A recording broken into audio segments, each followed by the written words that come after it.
Well, this week, PPP released the findings of a poll of how much Americans believe in conspiracy theories. That's where we got our lizard people numbers from. We also learned that the percentage of Americans who believe that a secret power elite with a globalist agenda is conspiring to eventually rule the world through an authoritarian world government or new world order, that percentage is 28%. A unique opportunity to reset our global agenda, to do something about all those negative developments. I include also the lack of international cooperation.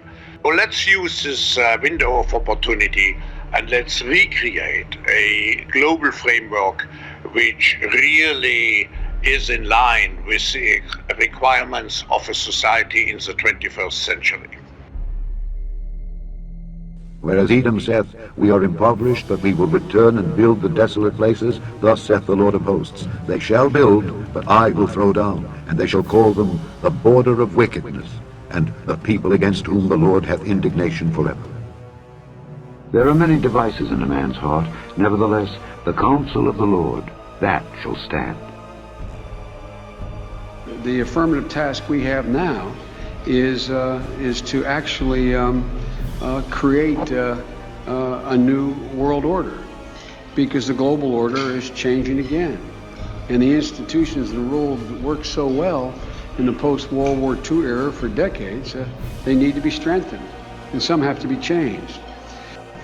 We have before us the opportunity to forge for ourselves and for future generations a new world order, a world where the rule of law, not the law of the jungle, governs the conduct of nations.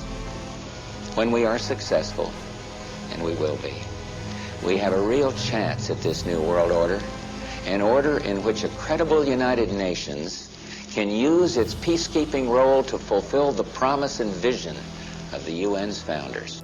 And this present window of opportunity during which a truly peaceful and interdependent world order might be built will not be here for too long.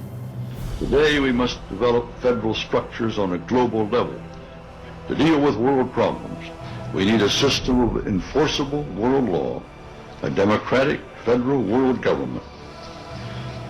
You know, what Alexander Hamilton wrote about the need for law among the 13 states applies today to the approximately 200 sovereignties in our global village, all of which are going to have to be convinced to give up some of that sovereignty to the better, greater union. There's a need for a new world order, but it has different characteristics in different parts of the world. Never before has a new world order had to be assembled from so many different perceptions, or on so global a scale. Nor has any previous order had to combine the attributes of the historic balance of power system with global democratic opinion and the exploding technology of the contemporary period. After 1989, President Bush said, and it's a phrase that I often use myself, that we needed a new world order. Novus order seclorum, a new order for the centuries, for the ages, forever. I think its task will be to develop an overall strategy for America in this period when really a new world order can be created. It's a great opportunity. It isn't just a crisis. What is at stake is more than one small country. It is a big idea, a new world order where diverse nations are drawn together in common cause to achieve the universal aspirations of mankind: peace and security, freedom, and the rule of law. Such is a world worthy of our struggle and worthy of our children's future. So, in conclusion, ladies and gentlemen, a new world is emerging. It is a new world order with significantly different and radically new challenges. And the hope that each of us has to build a new world order. And I strongly believe India will be a central actor in the new world order. We are at an inflection point, I believe, in the world economy, not just the world economy, in the world. It occurs every 3 or 4 generations. As one of the top military people said to me in a secure meeting the other day, 60 million people died between 1900 and 1946.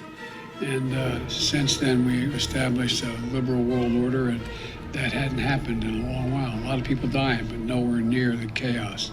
And now is a time when things are shifting. There's going to be a new world order out there, and we've got to lead it. And we've got to unite the rest of the free world in doing it.